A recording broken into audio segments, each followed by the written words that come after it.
Poisoning, a medical emergency. Poisoning is one of the most common medical emergency in all countries around the world. So as per WHO, 193,460 people died worldwide from unintentional poisoning. This statistics is in the year 2012. So in India, if we see, around 26,173 people died because of poisoning. This is as per the year 2015. So majority of the poisoning, if we see, it occurs due to acute pesticide. So pesticide, that is organophosphorus poisoning, was the most common poisoning so far in our India. So if you see the definition, you all know, you heard of what is poison. So as per what is the definition of poison? It is a substance, any substance when ingested, inhaled, absorbed, applied to the skin or produced within the body, relatively small amount but injures the body by its chemical action. So if something is ingested, inhaled, absorbed or applied, okay, but if it affects the body with chemical action, we say it as a poison. So what is poisoning? It represents the harmful effects on the human body of accidental and unintentional or intentional exposure to toxic amounts of any substance. So harmful effects on the body accidentally or intentionally done with the help of any substance, any poisonous substance, we say it as poisoning. So the study of poisoning or the study of poison and its treatment, we say it as toxicology.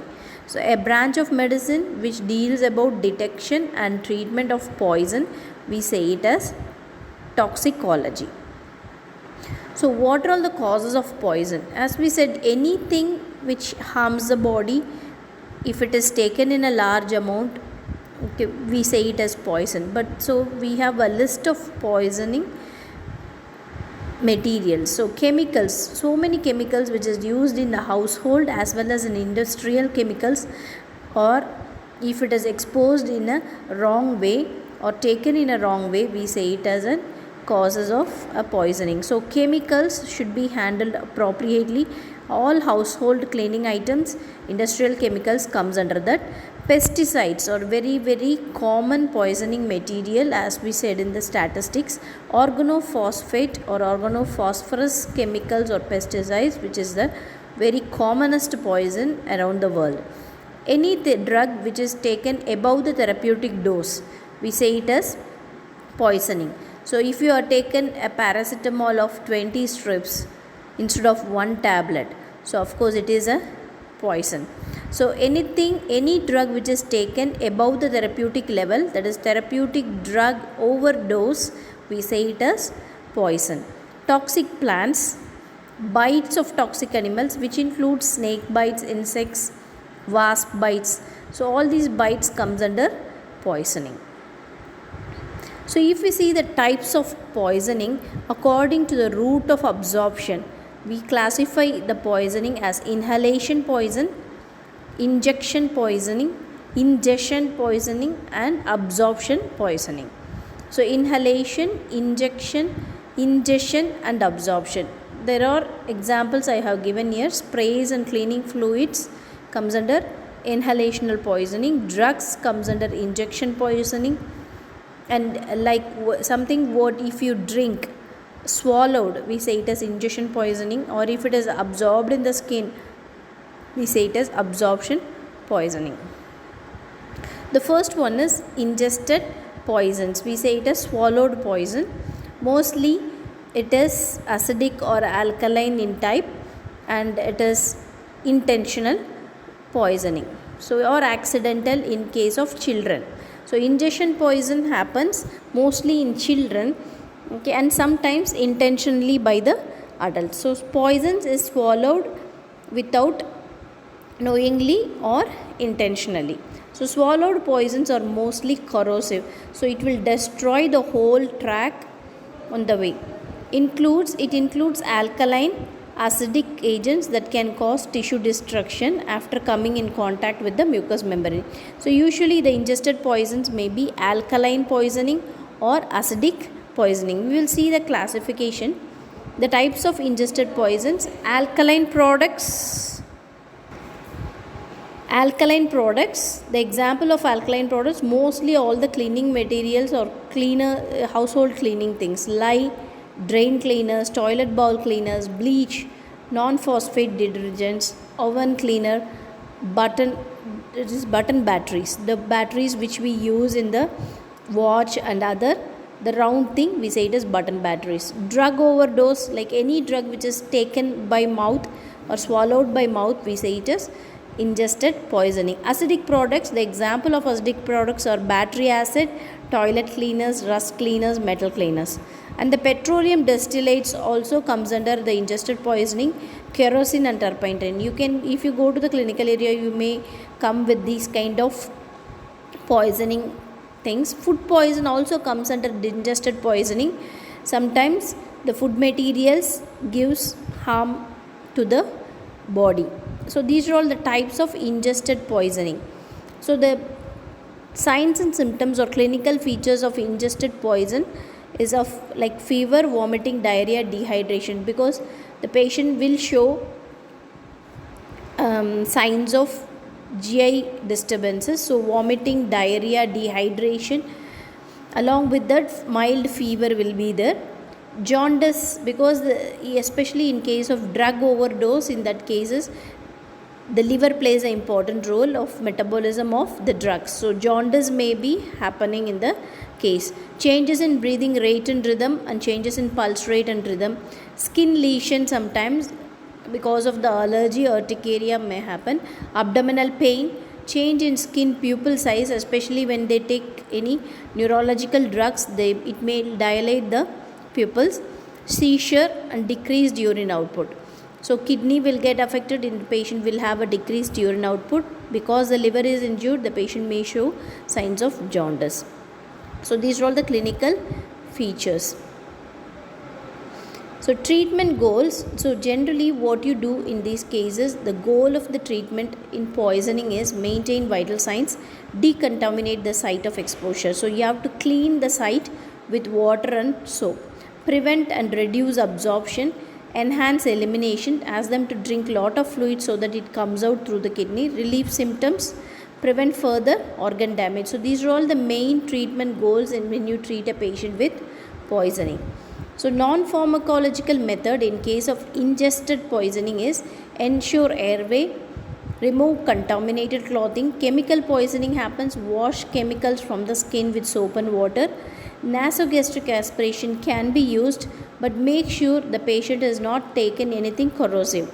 So because the inducing vomiting and gastric lavage, so you have to be careful whether the patient has taken any corrosive poisoning. But gastric lavage is indicated when it is done within 1 hour. Keep on observation and continuous monitoring, especially the neurological status has to be monitored. So these are all the non-pharmacological management. Pharmacological management is antidote. So what is patient took, according to that you have to give a antidote. So antidotes are like a Superman or superpower. So what happens with the antidote? So antidotes are like a superpower which helps in counteracting with the toxic and reducing the effect of the poison. So antidote is defined as a therapeutic substance used to counteract the toxic action of any substance. For example, if you are taking a drug and there is a medicine which counteract with the drug. For example, morphine, the antidote is naloxone.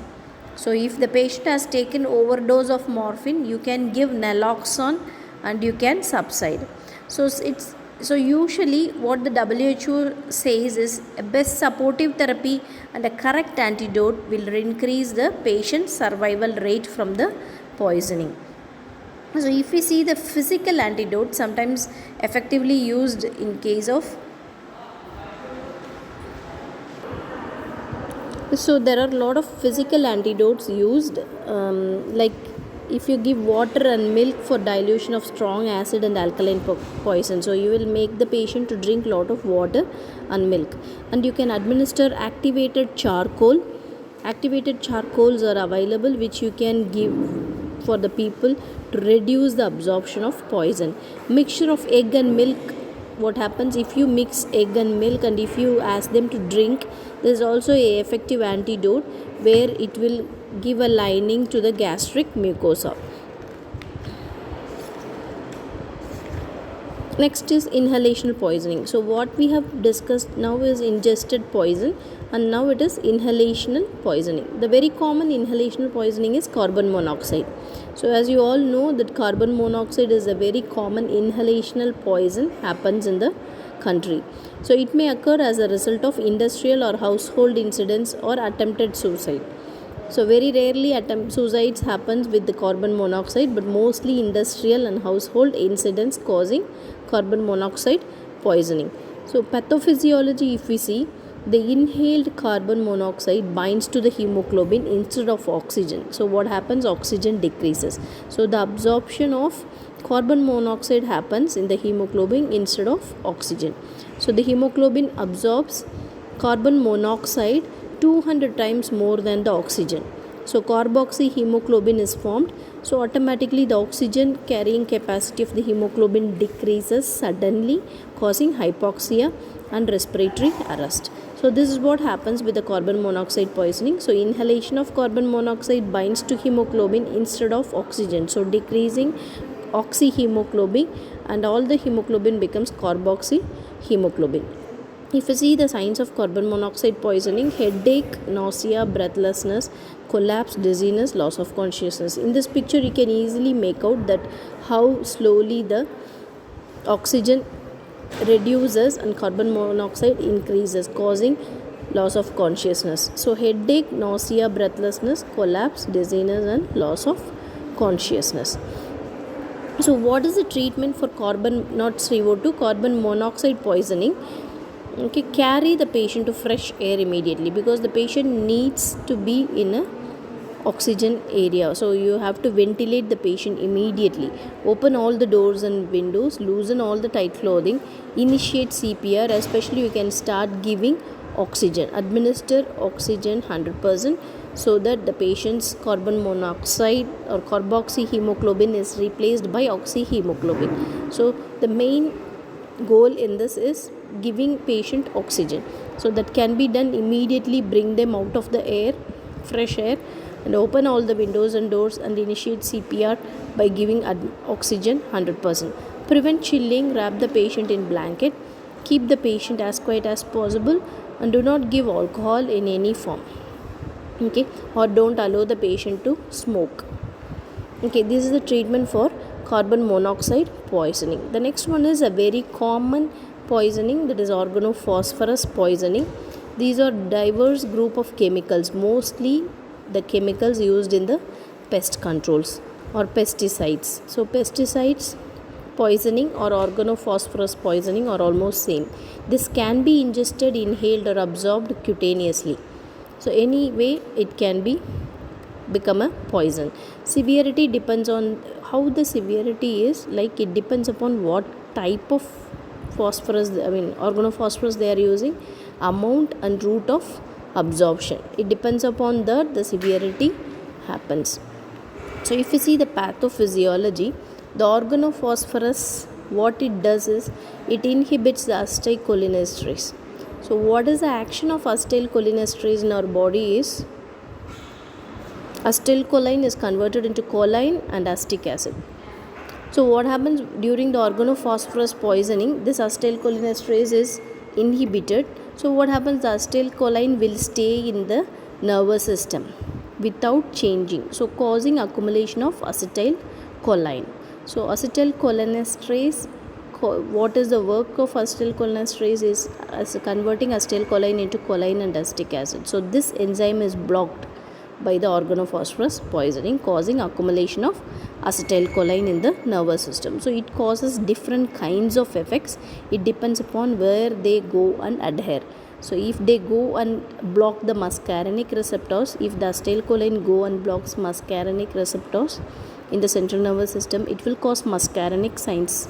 Nicotinic receptors, if it blocks, it will cause nicotinic signs, and if it affects the central nervous system, it will show the central nervous system effects.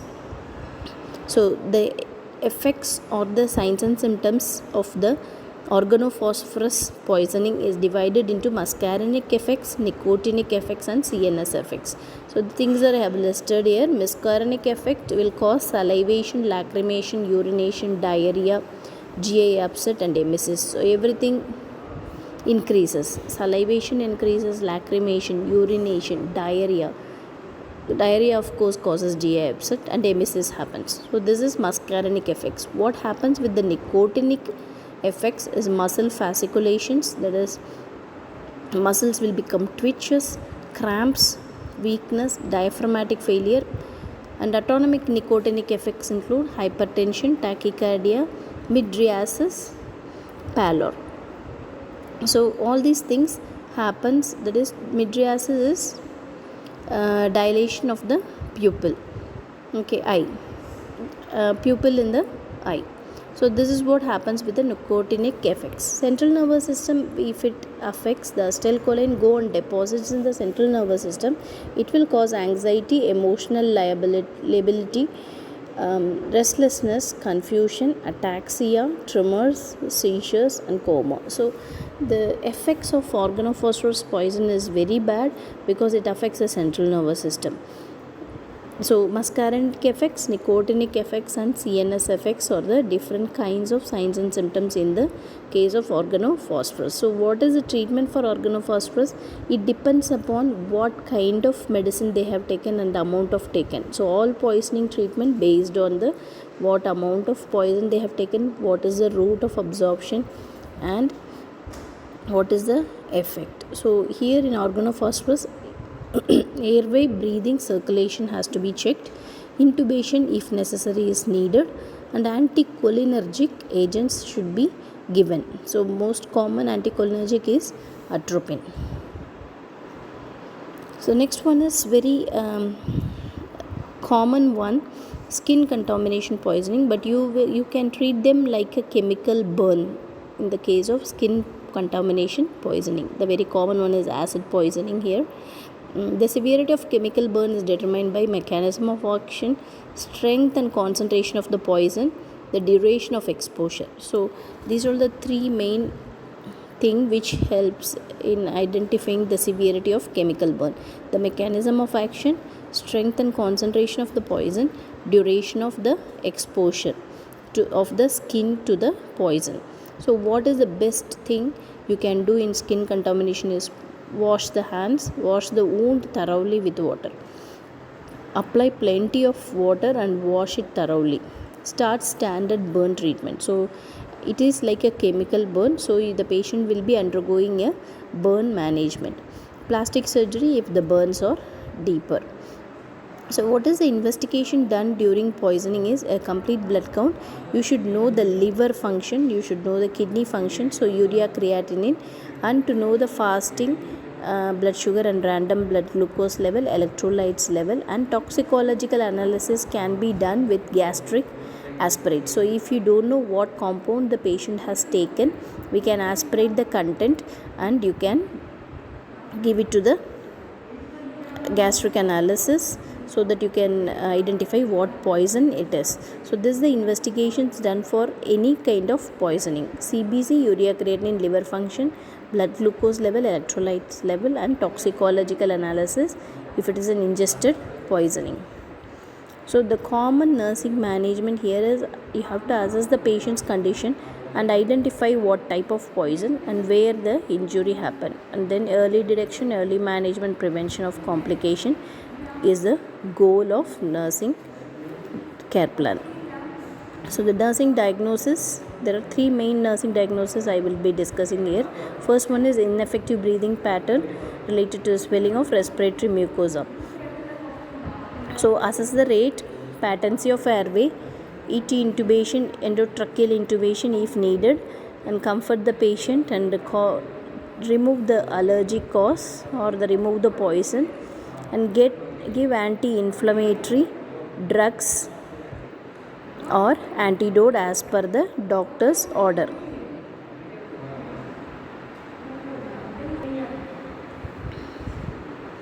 So the next diagnosis is acute pain related to gastric irritation. This happens with the ingested poisonings.